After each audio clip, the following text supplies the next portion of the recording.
The classic way that this is interpreted is a studying of sacred texts and chanting of mantras. You want to utilize this way of thinking about the Svadhyaya. And so the sacred texts, they include the Bhagavad Gita, the Yoga Sutras, the Upanishads, the Puranas. So many are there. The different Samhitas, they all share one thing, which is they all talk about self. Okay, and self, what constitutes this hidden, invisible, unutterable spiritual essence that I am? So you can't even talk about it really. And so, but here it is, every text is devoted to exactly that, to articulating it, expressing it, trying to find it, trying to clarify what it is, right? And so this is an essential part of your practice because we're coming from the mundane perspective. We're so steeped in the material, physical world and thinking that me, my body, my personality is everything, okay? And so I need to build, part of building the bridge to that self is to try to define it. What is that? And like, for instance, it's eternal, whereas everything material is temporary.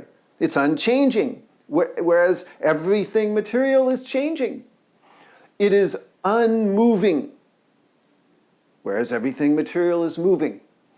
Okay, and so there's many descriptions of self, and by getting out those sacred texts and really studying and looking, you come to know, and then you have a better chance to differentiate between self and not self. Okay, but then the other route, when it's Svadhyaya, so it's more of it's not so much lesson or reading, but it's meditate or contemplate or muse. As a material entity, you have this very body, right? This is your body for now. It's your vehicle. And you have your own mind and your own sense of I-ness and your own kind of history, your own fantasies, and even your own dharma, okay, that are very personal to you. Okay, and so partly that sealing in of awareness and the tapas you create, you're coming to know this particular vehicle, this particular person. And so that involves, like the asana practice, you're using your body and learning to use it very skillfully.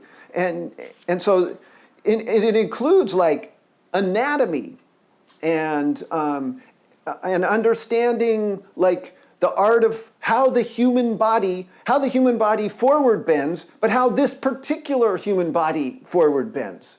And what are my limits and how do I need to compromise?